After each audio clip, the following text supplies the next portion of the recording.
Chapitre 44. Le pain du ciel. La plage de Capharnaüm fourmille de gens qui sortent d'une vraie flottille de barques de toute taille.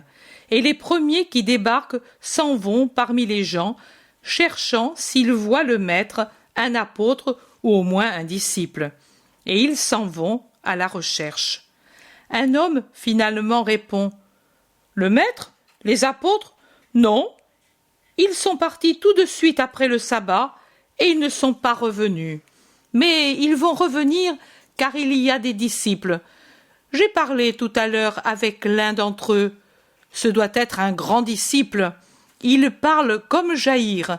Il est allé vers cette maison au milieu des champs, en suivant la mer. » L'homme qui a posé la question répand le bruit et tous se précipitent vers l'endroit indiqué. Mais après avoir fait environ 200 mètres sur la rive, ils rencontrent tout un groupe de disciples qui viennent vers Capharnaüm en faisant force geste. Ils les saluent et demandent « Le maître, où est-il » Les disciples répondent « Pendant la nuit, après le miracle, il s'en est allé avec les siens, avec des barques au-delà de la mer. Nous avons vu les voiles, au clair de lune, qui allaient vers Dalmanutha. »« Ah, voilà, nous le cherchions à Magdala dans la maison de Marie, et il n'y était pas. Pourtant, ils pouvaient nous le dire, les pécheurs de Magdala. » Étienne dit « Ils ne l'auront pas su. Peut-être est-il allé sur les monts d'Arbela pour prier. Il y a été déjà une autre fois, l'an dernier, avant la Pâque. Je l'ai rencontré alors par une très grande grâce du Seigneur à son pauvre serviteur. Mais il ne revient pas ici ? Certainement, il va revenir. Il doit faire ses adieux et donner les ordres. Mais que voulez-vous ? L'entendre encore, le suivre, devenir sien. Présentement, il va à Jérusalem. Vous le retrouverez là. Et là, dans la maison de Dieu, le Seigneur vous parlera si pour vous il est utile de le suivre. Car il est bien que vous sachiez que, s'il ne repousse personne, nous autres avons en nous des tendances qui repoussent la lumière. Maintenant, celui qui en a tant au point d'en être non seulement saturé, cela ne serait que peu de mal, car lui est lumière, et si nous devenons loyalement siens avec une volonté bien décidée, sa lumière nous pénètre et chasse nos ténèbres.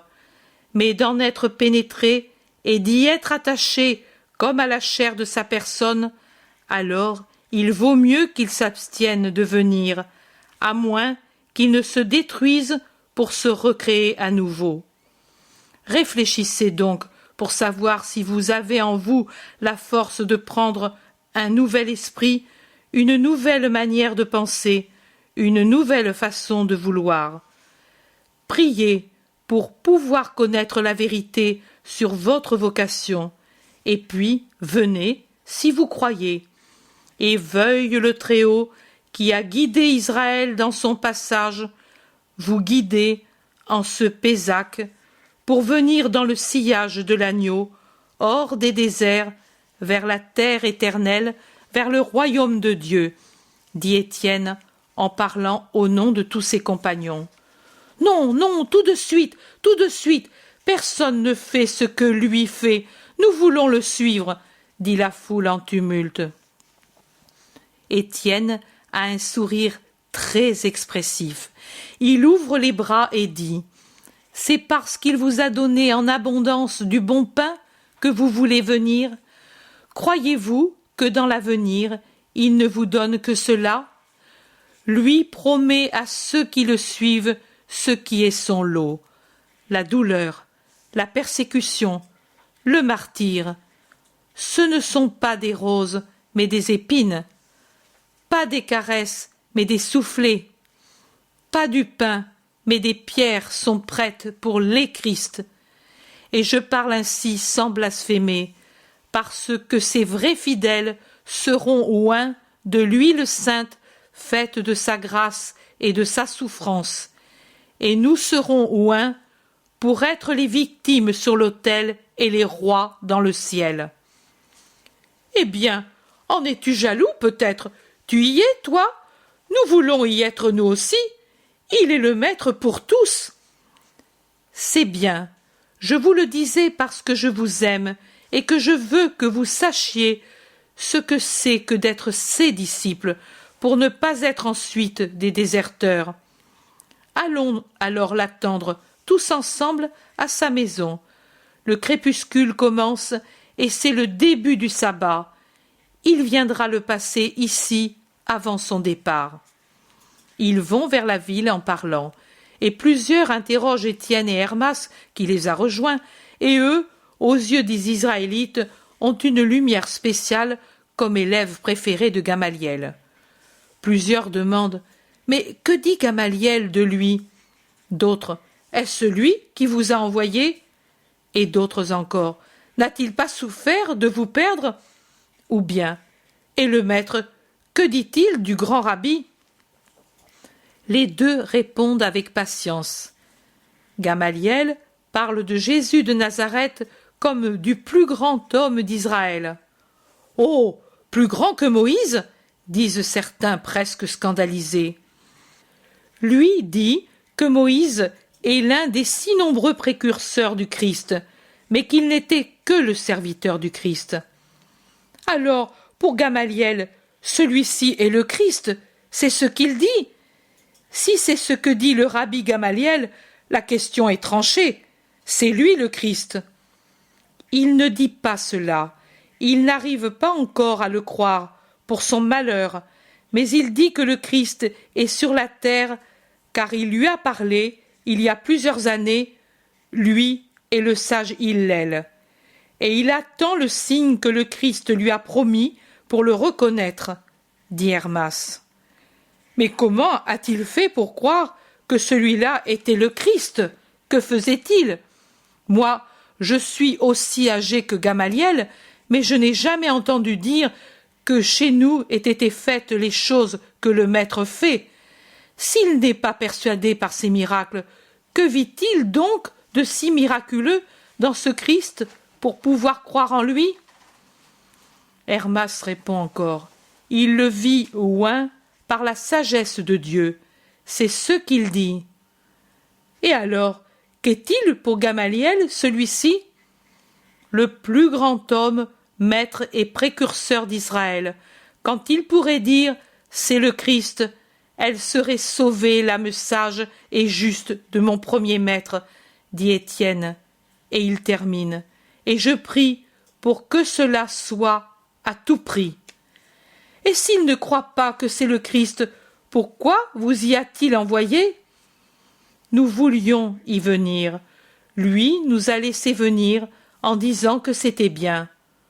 Peut-être pour savoir et rapporter au Sanhédrin, insinue quelqu'un. Homme, comment parles-tu? Gamaliel est honnête. Il ne sert d'espion à personne et surtout pas aux ennemis d'un innocent.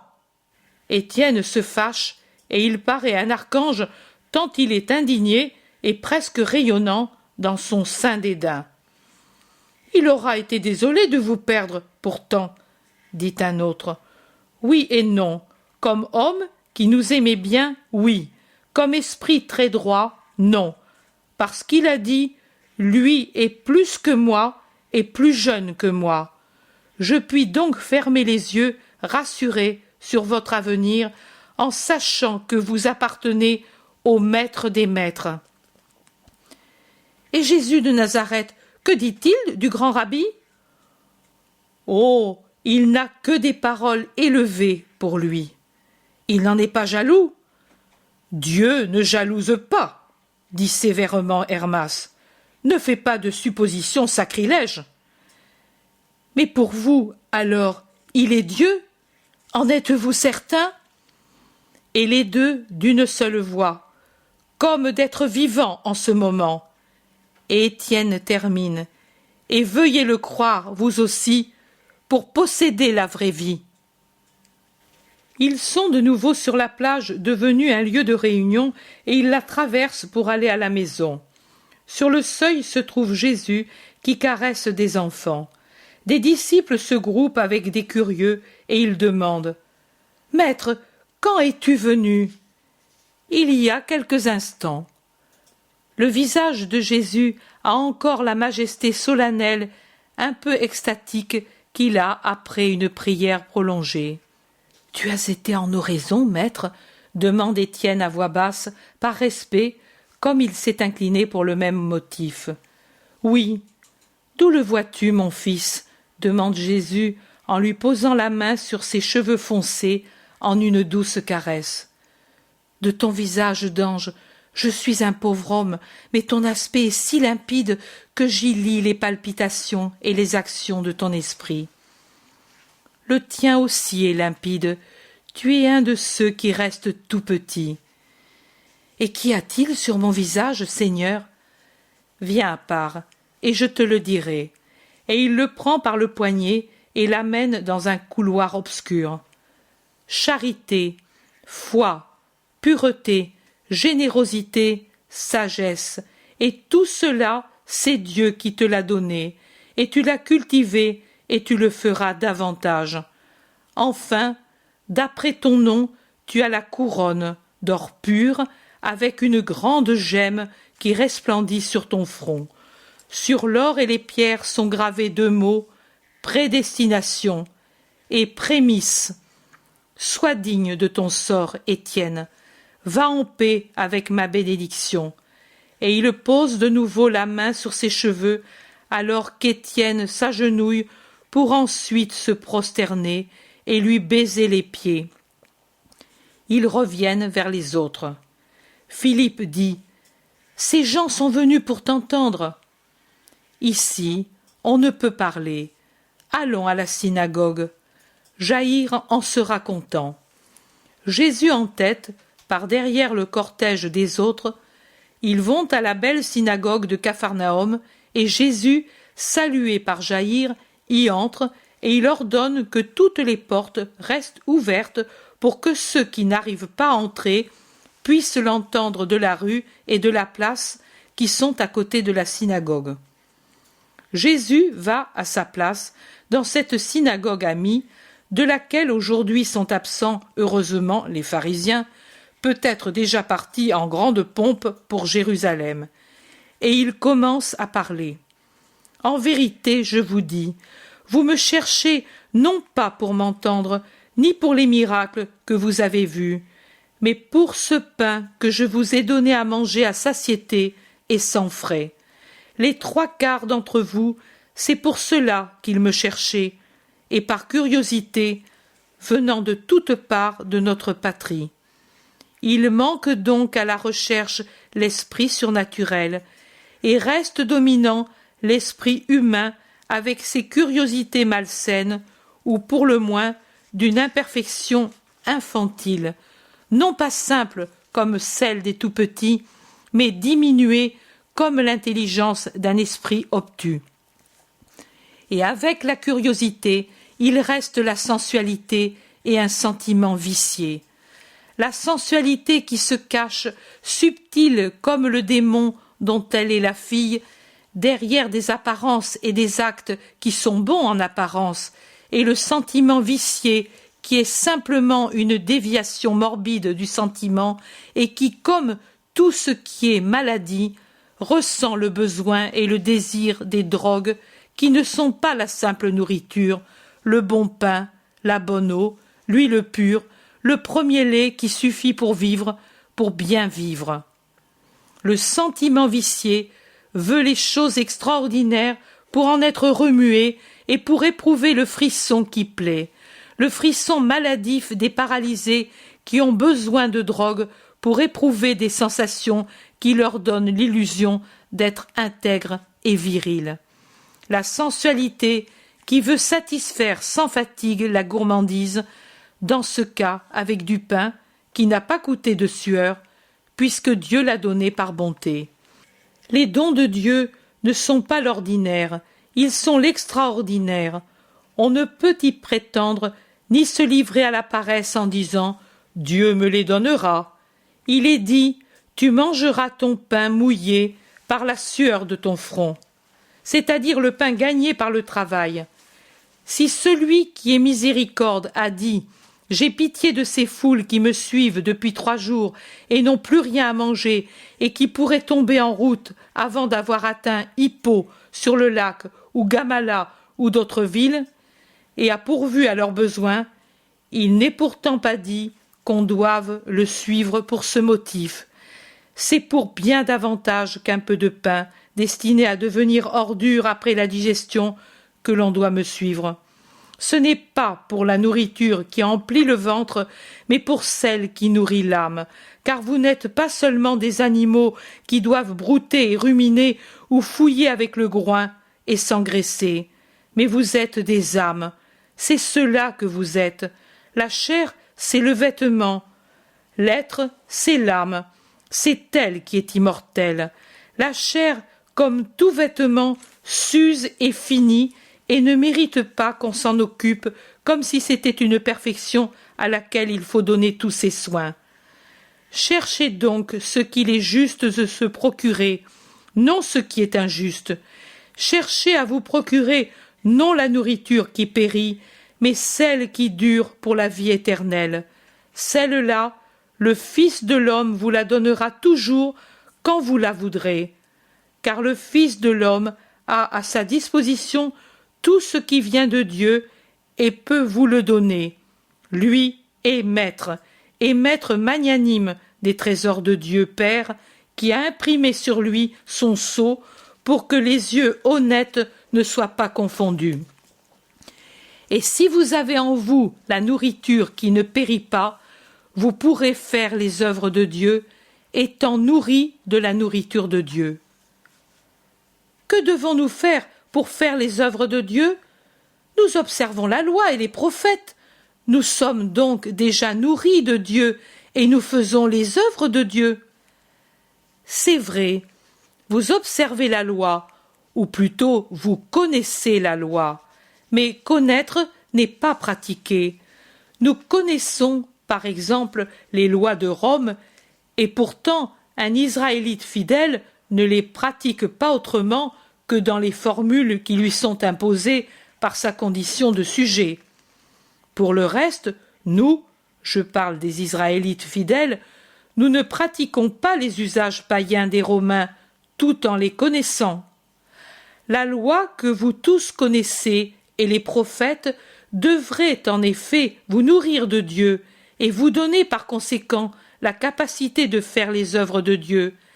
Mais pour faire cela, elle devrait être devenue une seule chose avec vous, comme l'air que vous respirez et la nourriture que vous assimilez, qui se changent tous les deux en vie et en sang, alors qu'ils restent étrangers tout en étant dans votre maison, comme peut l'être un objet de la maison qui vous est connu et utile, mais qui, s'il venait à manquer, ne vous enlèverait pas l'existence.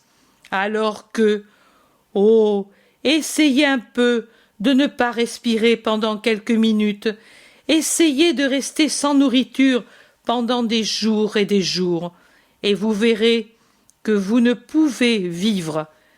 Ainsi devrait se ressentir votre moi de la dénutrition et de son asphyxie de la loi et des prophètes, puisque vous les connaissez, mais ne les assimilez pas, et qu'ils ne deviennent pas une seule chose avec vous. C'est cela que je suis venu enseigner et donner, le suc, l'air de la loi et des prophètes, pour rendre le sang et la respiration à vos âmes qui meurent de faim et d'asphyxie. Vous ressemblez à des enfants qu'une maladie rend incapables de savoir ce qui peut les nourrir. Vous avez des provisions de nourriture, mais vous ne savez pas qu'elles doivent être mangées pour se changer en une chose vitale et qu'elles deviennent vraiment nôtres par une fidélité vraie et pure à la loi du Seigneur qui a parlé à Moïse et aux prophètes pour vous tous. Venir donc à moi pour avoir l'air et le suc de la vie éternelle, c'est un devoir. Mais ce devoir présuppose en vous une foi, car si quelqu'un n'a pas la foi, il ne peut croire à mes paroles, et s'il ne croit pas, il ne vient pas me dire « Donne-moi le vrai pain ». Et s'il n'a pas le vrai pain, il ne peut pas faire les œuvres de Dieu, n'ayant pas la capacité de les faire. Par conséquent, pour être nourri de Dieu et pour faire l'œuvre de Dieu, il est nécessaire que vous fassiez l'œuvre base qui est celle-ci, croire en celui que Dieu a envoyé. Mais quel miracle fais-tu donc pour qu'il nous soit possible de croire en toi comme en un envoyé de Dieu et pour qu'on puisse voir sur toi le sceau de Dieu? Que fais-tu que déjà, sous une forme plus modeste, n'aient pas fait les prophètes? Moïse t'a même surpassé, puisque non pas une seule fois, mais pendant 40 années, il a nourri nos pères d'une nourriture merveilleuse. C'est écrit que nos pères, pendant 40 années, mangèrent la manne dans le désert, et il est dit par conséquent que Moïse leur donna à manger du pain venu du ciel, lui qui pouvait. Vous êtes dans l'erreur. Ce n'est pas Moïse, mais c'est le Seigneur qui a pu faire cela. Et dans l'Exode, on lit « Voici, je ferai pleuvoir du pain du ciel, que le peuple sorte et qu'il recueille ce qui suffit pour chaque jour, et qu'ainsi je me rende compte si le peuple marche selon ma loi. Et le 6e jour, qu'il en ramasse le double, par respect pour le 7e jour, le sabbat. » Et les Hébreux virent le désert se recouvrir chaque matin de cette chose minuscule qui ressemble à ce qui est pilé dans le mortier et au grésil, semblable à la graine de coriandre et au bon goût de fleurs de farine mélangées à du miel. Ce n'est donc pas Moïse, mais le Seigneur qui a procuré la manne, Dieu qui peut tout, punir et bénir, enlever et accorder. Et moi, je vous le dis, que des deux choses, il préfère bénir et accorder plutôt que punir et enlever. Moïse, comme il est dit dans l'Ecclésiastique, était cher à Dieu et aux hommes. Sa mémoire était bénie, car il était rendu par Dieu semblable aux saints dans leur gloire, grand et terrible pour les ennemis, capable de susciter les prodiges et mettre fin à eux, glorieux en présence des rois, son ministre en présence du peuple. Il avait vu la gloire de Dieu et entendu la voix du Très-Haut. Il était le gardien des préceptes et de la loi de vie et de science. Aussi Dieu, comme dit la sagesse, par amour pour Moïse, nourrit son peuple avec le pain des anges et lui envoya du ciel un pain déjà fait, sans fatigue, un pain délicieux et d'une douce saveur. Et souvenez-vous bien de ce que dit la sagesse. Et puisqu'il venait du ciel, de Dieu, et qu'il montrait la douceur divine envers ses fils, il avait pour chacun le goût que chacun voulait, et procurait à chacun les effets qu'il désirait, étant utile aussi bien au tout petit, à l'estomac encore imparfait, qu'à l'adulte à l'appétit et à la digestion vigoureux, qu'à la fillette délicate et qu'au vieillard décrépit, et même pour montrer que ce n'était pas œuvre d'homme, il renversa les lois des éléments, car il résistait au feu, ce pain mystérieux qui, au lever du soleil, fondait comme du givre. Ou plutôt le feu, c'est toujours la sagesse qui parle, oublia sa propre nature par respect pour l'œuvre de Dieu, son Créateur, et pour les besoins des justes de Dieu, de sorte qu'alors qu'il a l'habitude de s'enflammer pour tourmenter, ici il se fit doux pour faire du bien à ceux qui faisaient confiance au Seigneur. Alors c'est pour cela qu'en se transformant de toute manière, il servit à la grâce du Seigneur, leur nourrisse à tous, selon les besoins de celui qui priait le Père éternel, pour que ses fils bien-aimés apprennent que ce n'est pas la reproduction des fruits qui nourrit les hommes, mais que c'est la parole du Seigneur qui conserve ceux qui croient en Dieu. En effet, le feu ne consumait pas, comme il le pouvait, la douce manne, même pas si la flamme était haute et puissante, alors que suffisait à la fondre le doux soleil du matin, afin que les hommes se rappellent et qu'ils apprennent que les dons de Dieu doivent être recherchés dès le commencement du jour et de la vie, et que pour les avoir, il faut devancer la lumière et se lever pour louer l'Éternel dès la première heure du matin. C'est cela que la manne enseignait aux Hébreux, et moi, je vous le rappelle, parce que c'est un devoir qui dure et durera jusqu'à la fin des siècles. Cherchez le Seigneur et ses dons célestes sans paresser jusqu'aux heures tardives du jour et de la vie. Levez-vous pour le louer avant même que le loue le soleil levant, et nourrissez-vous de sa parole qui consacre et préserve et conduit à la vie vraie. Ce n'est pas Moïse qui vous a donné le pain du ciel, mais, en vérité, celui qui l'a donné, c'est le Père Dieu. Et maintenant, en vérité, c'est mon Père qui vous donne le vrai pain, le pain nouveau, le pain éternel qui descend du ciel, le pain de miséricorde, le pain de vie, le pain qui donne au monde la vie, le pain qui rassasie toute faim et enlève toute langueur, le pain qui donne à celui qui le prend la vie éternelle et l'éternelle joie. Donne-nous, ô Seigneur, ce pain, et nous ne mourrons plus.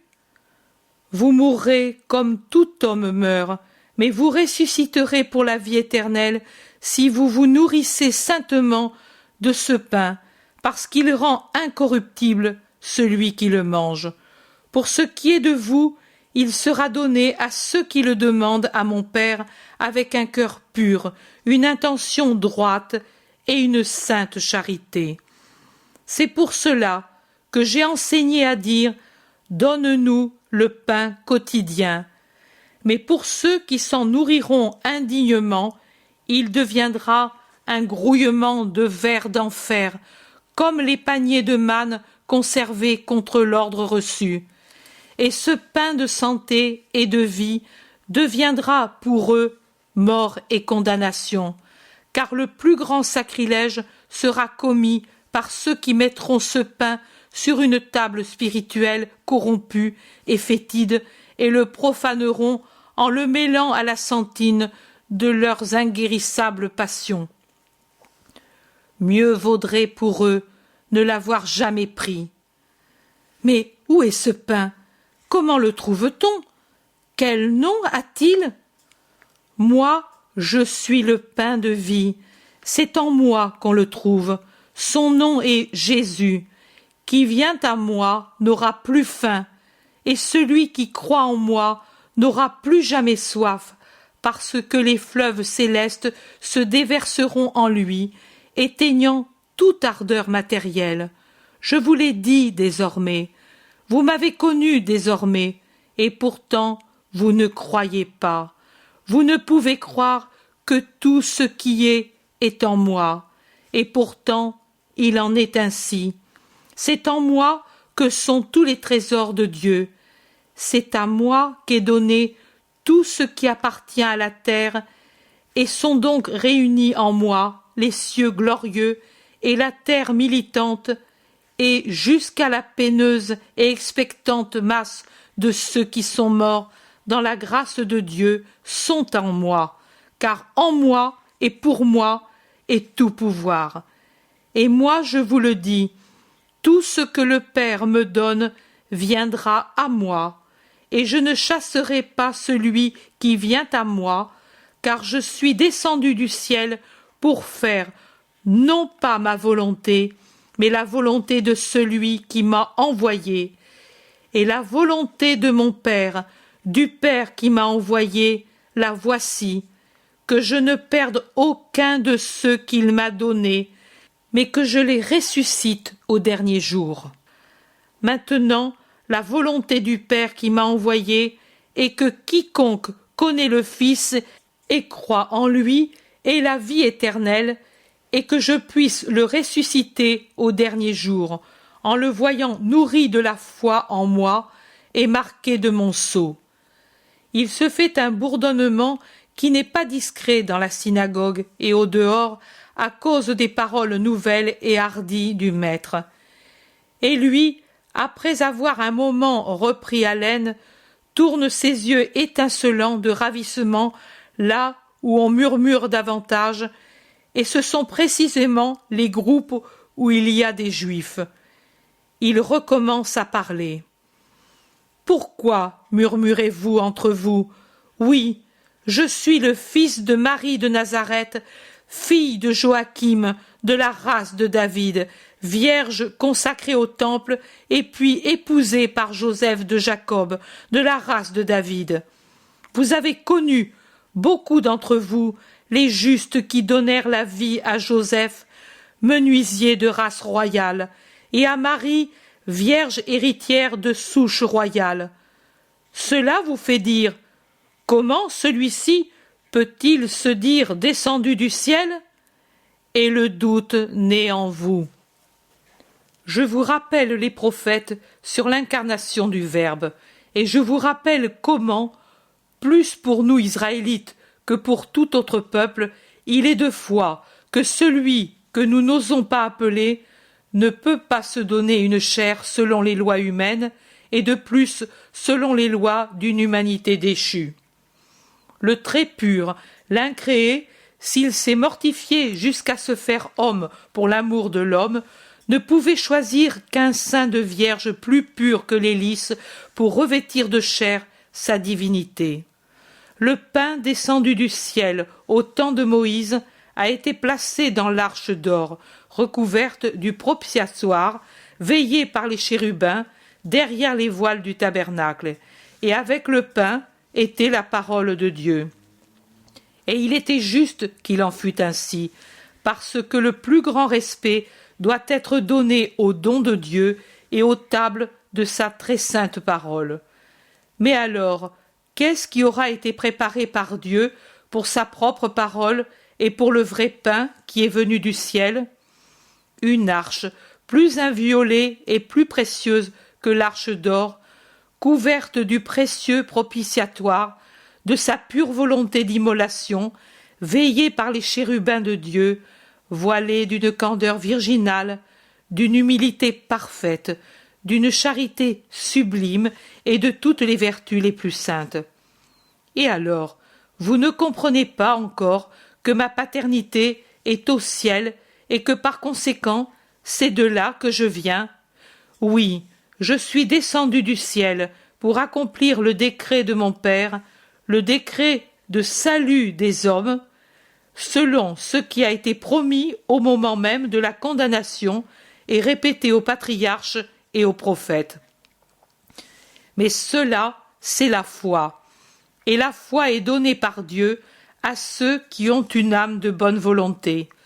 Aussi, personne ne peut venir à moi s'il n'est pas conduit à moi par mon Père qui le voit dans les ténèbres, mais avec un vrai désir de la lumière. Il est écrit dans les prophètes, ils seront tous instruits par Dieu. Voilà, c'est dit, c'est Dieu qui leur apprend où ils doivent aller pour être instruits par Dieu. Tout homme, donc, qui, au fond de son esprit droit, a entendu parler Dieu, a appris de mon Père à venir vers moi. Et qui veux-tu qui a entendu Dieu ou vu son visage ?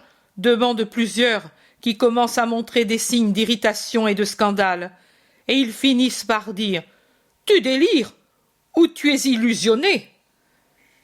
Personne n'a vu Dieu, excepté celui qui est de Dieu. Celui-là a vu le Père, et c'est moi qui suis celui-là. Et maintenant, écoutez le credo de la vie future, sans lequel on ne peut se sauver. En vérité, je vous dis que celui qui croit en moi a la vie éternelle.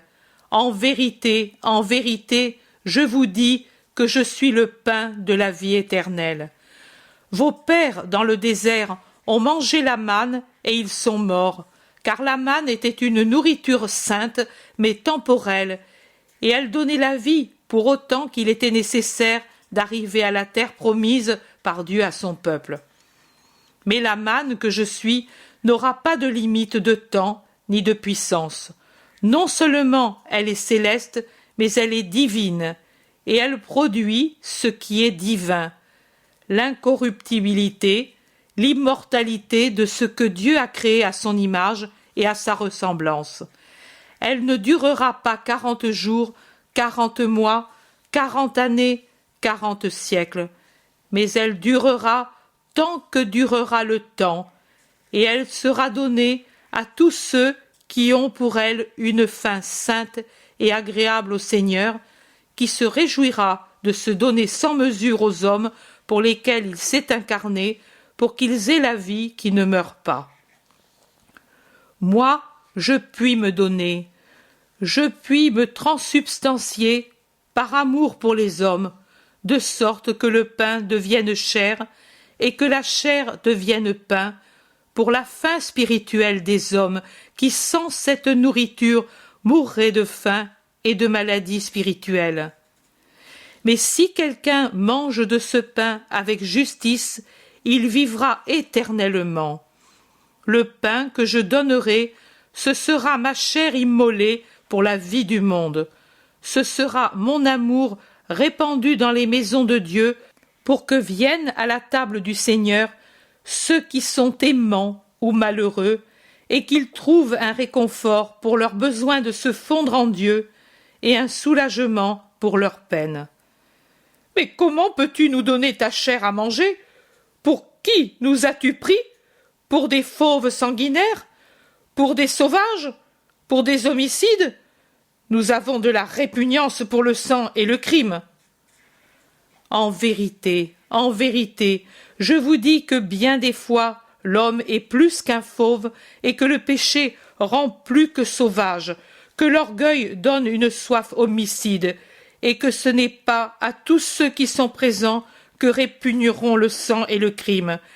Et même dans l'avenir, l'homme sera tel parce que Satan, la sensualité et l'orgueil en font une bête féroce.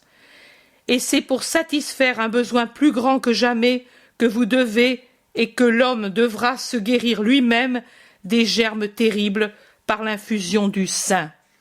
En vérité, je vous dis que si vous ne mangez pas la chair du Fils de l'homme et si vous ne buvez pas son sang, vous n'aurez pas en vous la vie.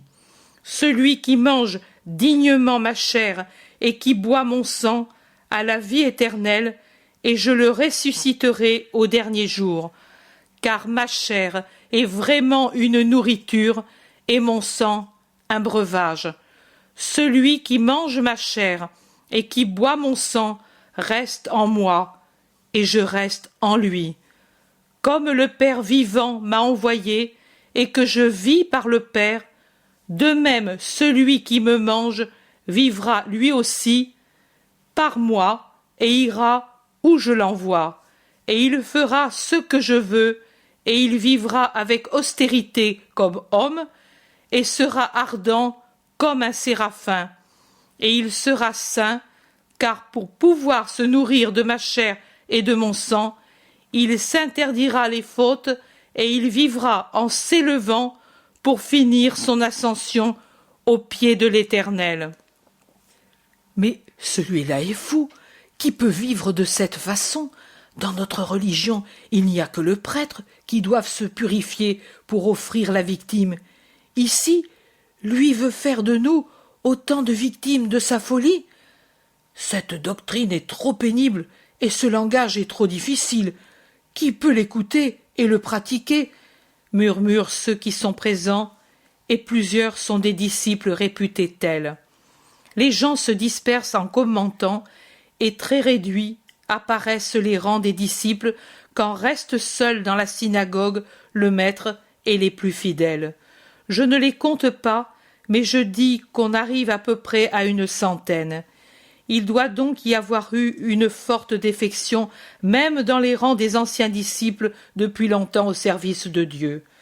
Parmi ceux qui sont restés, il y a les apôtres, le prêtre Jean et le scribe Jean, Étienne, Hermas, Timon, Hermasté, Agape, Joseph, Salomon, Abel de Bethléem de Galilée et Abel le lépreux de Corosaïne avec son ami Samuel, Élie, celui qui renonça à ensevelir son père pour suivre Jésus, Philippe d'Arbela, Azer et Ismaël de Nazareth, et en plus d'autres dont je ne connais pas les noms.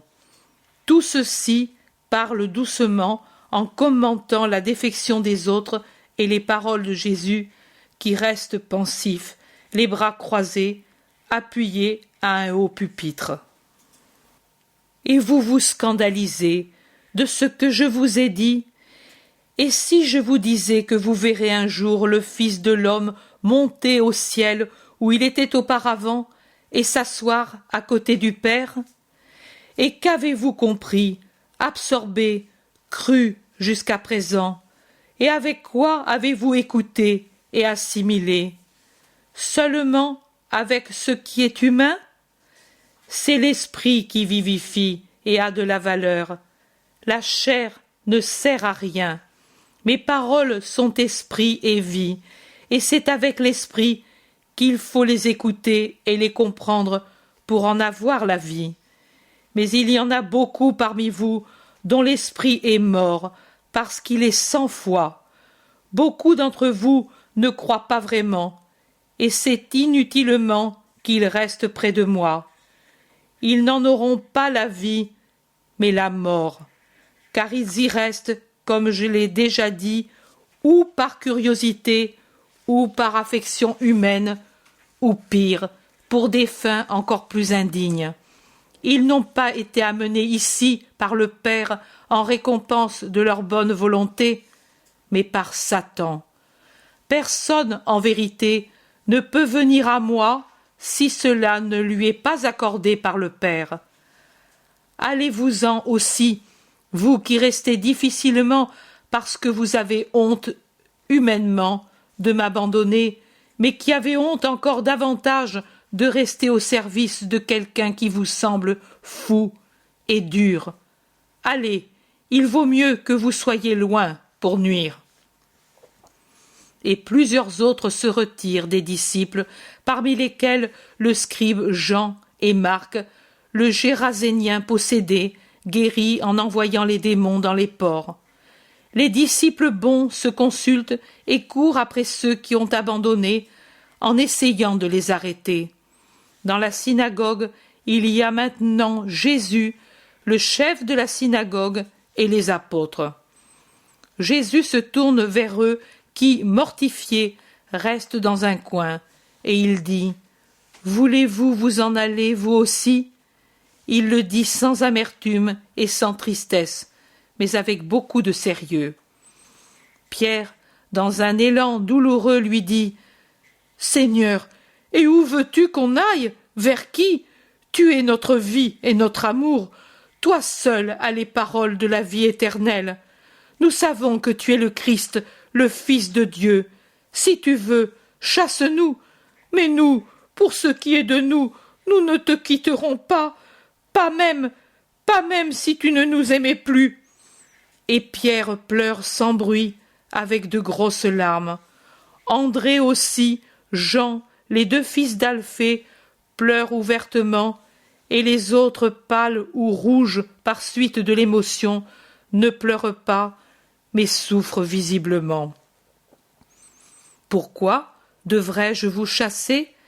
N'est-ce pas moi qui vous ai choisis, vous 12? Jaïr, prudemment, s'est retiré pour laisser Jésus libre de réconforter ou de réprimander ses apôtres. Jésus, qui remarque sa retraite silencieuse, dit, en s'asseyant accablé, comme si la révélation qu'il fait lui coûtait un effort supérieur à ce qu'il peut faire, épuisé comme il l'est, dégoûté, endolori. Et pourtant, l'un de vous est un démon. La parole tombe lente, effrayante dans la synagogue où il n'y a que la lumière des nombreuses lampes qui soient joyeuses, et personne n'ose rien dire. Mais ils se regardent l'un l'autre avec un frisson de peur et en se posant une question angoissée, et par une question encore plus angoissée et intime, chacun s'examine lui-même. Personne ne bouge pendant un moment, et Jésus reste seul sur son siège, les mains croisées sur les genoux, la tête baissée. Il la lève enfin et il dit « Venez, je ne suis pourtant pas un lépreux. Ou bien, vous me croyez tel ?» Alors Jean s'avance rapidement et s'enlace à son cou en disant « Avec toi, alors, dans la lèpre, mon seul amour, avec toi dans la condamnation, avec toi dans la mort, si tu crois que cela t'attende. » Et Pierre rampe à ses pieds, il les lui prend et les pose sur ses épaules en sanglotant. « Presse-moi, foule-moi aux pieds, mais ne me fais pas penser que tu te méfies de ton Simon. » Les autres, voyant que Jésus caresse les deux premiers, s'avancent et le baisent sur ses vêtements, sur ses mains, sur ses cheveux. Seul l'Iscariote ose le baiser au visage. Jésus se lève tout à coup et semble le repousser brusquement, tant son mouvement est imprévu, et il dit « Allons à la maison. Demain soir, à la nuit, nous partirons en barque pour Hippo. »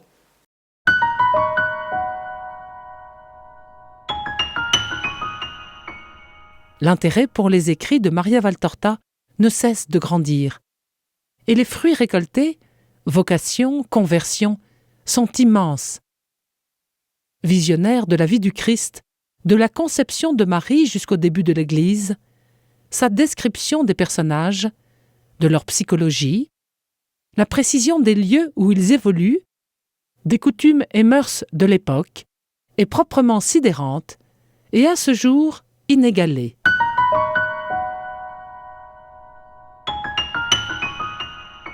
www.associationmariavaltorta.fr